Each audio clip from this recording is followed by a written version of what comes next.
Welcome Acres, our Saturday headline for Hammerdown 2023. We're really grateful for you guys being here. I want to delve straight into things. You've had a really busy year. You know, the new album is an absolute monster. There's some fantastic tracks on that. How do you guys go about as a band selecting what songs are going to be your singles? What's the kind of criteria for what makes a good Acres single? Argument. But yeah, so it would just be people will just put forward their favourites from the record, and then we'll just see which one everyone decides after. Mm-hmm.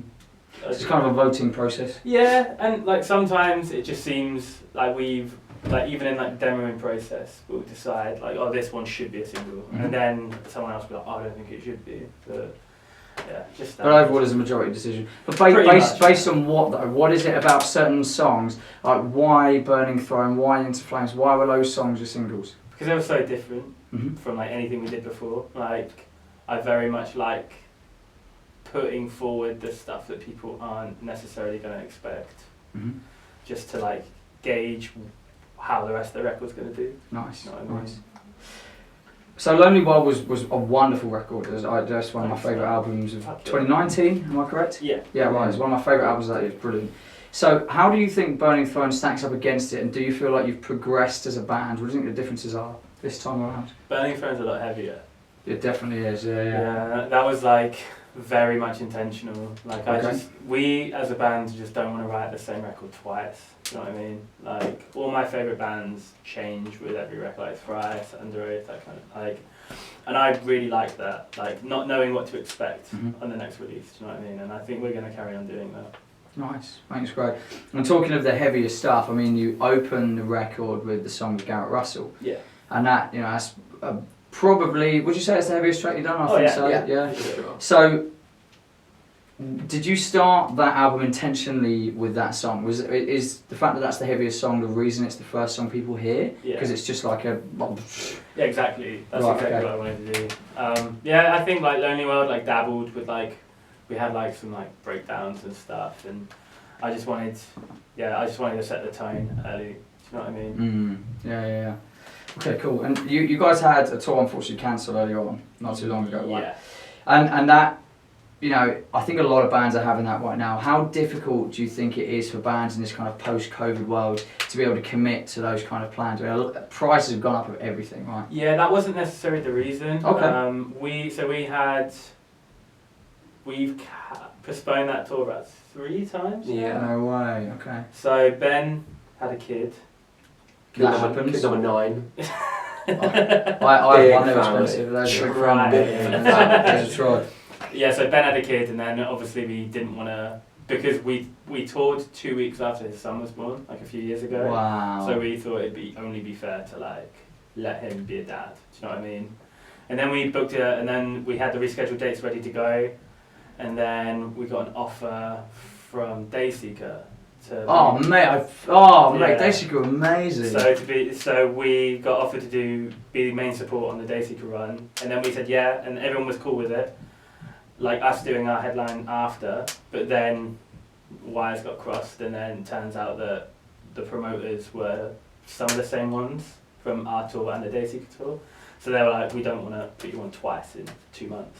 So That's difficult. Yeah, weird music politics. yeah, so we were just like, fuck it. I'd rather, like the Dayseeker tour was like an opportunity we couldn't Mhm. turn down. So Yeah, sure. and then we had Listel, and we promised them. Yeah. Yeah, so we promised That's them awesome, that we'd that make sure that they would be on the second, like the rescheduled tour, and they are. So Great. everyone's happy. So that tour, so that's October.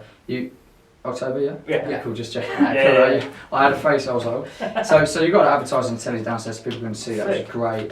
So yeah, I'll arrange that with Danny anyway. But like that's going to be a really big tour. Are there any particular venues on that tour that you're really excited to play that you maybe not played before? I don't know.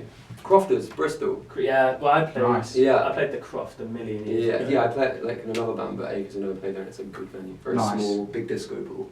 Yeah. Sick. Ah, big disco. Oh yeah. Makes a gig. Dude, Yeah, for real. Yeah, no, it does. It makes a difference. Doesn't it?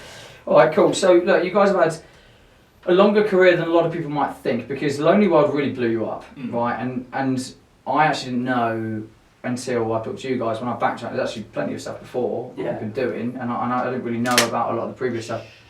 I'm joking. I'm fully joking. So, what? And given the fact you've had a lengthier career than I perhaps thought you had, what have been some of your career highlights so far? Do you think? I joined the band when Loading More came out, so I can't answer this question. Yeah. I'm a nude boy. Hello, new boy. Welcome. Thank you. Thanks for me. We had a vocalist before Ben, and stylistically it was a lot different. And Yeah, it was. we didn't really do anything that crazy back then, did we? No, I've known these guys for years. I used to Yeah. tour with them in another band. Oh, really? Yeah, so Okay. I've known them since like Day Dot, and Mhm. they were always a massive band in my brain. Until Big you- fanboy. Until you toured with us. Oh yeah. Nice. Yeah, no, we did. We toured Europe before a lot of bands should have. Like our first. Oh, really? Well, you think that was earlier in Yeah. your career than it perhaps should have been? But it did us a lot of favours. Like it just made promoters in the UK think that we were a lot bigger than we were.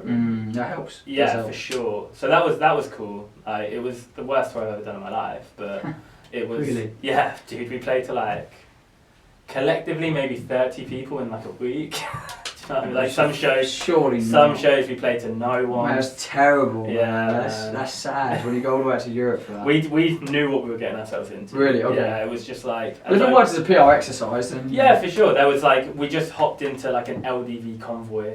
We had no idea what we were doing. I remember even asking my mum. I was just like, "What do I even do?" I think I was 19. Wow. I'm man. 31 now. Yeah. That's crazy. Man. So yeah, we just did like we just did whatever we wanted, and it was cool. But then like the dudes in the band weren't the right dudes in the band, and Mhm. that's why we never released a record until Lonely World. Yeah, that Like, makes we sense. just wanted to make sure that we were like very happy with who was in the band and what the band were doing, Mhm. rather than like having that like your first record being something that you look back on and just hating. Yeah, I think that's a real tradition Yeah. almost for a lot of bands, isn't it? Where the first record, brush it under the carpet. Yeah, for sure. So And yeah. you haven't had that, which is great. You've Yeah, got for two sure. real quality albums, which is Thanks, cool. man. Right, it's a funny thing. I was actually chatting to somebody about LDV bands yesterday. I'm pretty sure it's a rule that all bands when they tour must have at some point an LDV band. Yeah. You're You're not was a it real red? band. Ours was wired. Oh no! I've been in a okay. red one before, like Yeah. a postal service. Right? Yes, Yeah, yes, yeah. it's exactly because the Rolling Stones. There was a tribute band to the Rolling Stones last night. And I had a red LDV band. Bleed Again, they're playing tomorrow. They got a red LDV Yeah. band. Seething Seething Akira Akira outside. I got a red LDV band. If you haven't done one in an LDV band, you're not a real band. Yeah, It's like a LDV rite of band is the passage. key to becoming. Yeah, that's the right passage. So where do we take Acres next? Because Burning Throne is a career high. I don't think there's any doubt about that. It's a real great record. Do you go in the same kind of vein as that? Are you looking to change? Okay, well, talk to me. What's the plan moving forward for Like Acres? more like folk. I'm gonna ask you this. All of your questions are terrible. No, we're just gonna get heavier. Really? Yeah, we're just gonna get Okay. heavier, and then just Why? see what just we want to. Cool. Yeah, Because you like see a lot of the opposite. yeah, For exactly. metalcore bands, you see a lot of them sort of soften things down as their careers because a lot of the reasoning is they mature and they whatever and they want to do something different. But I don't necessarily think that's a good answer. No, So why do you want to get heavier? we just haven't done it. Sick, I mean, great, I yeah. love that. That's awesome. Yeah, it's just I just want to explore every avenue that we can, and just hopefully it works. And if it doesn't, then we'll probably go lighter because we've matured. And then you go folk. Yeah. Folk, bro, busting out that little. So if album 3 goes to shit, it's folk for Oh album yeah, 4. for sure. Makes sense. Okay. Absolutely. Well, Acres, thank you so much for coming. I'm very, very excited for your Okay. set, and yeah, it's been an absolute pleasure. So check out Burning Throne if you haven't listened to it yet. It's a fantastic record, and get on that tour in October. There's still tickets left to some of the venues, so get on board. Thanks very much. Cheers, thank you, mate. That's it, man. That's fucking awesome.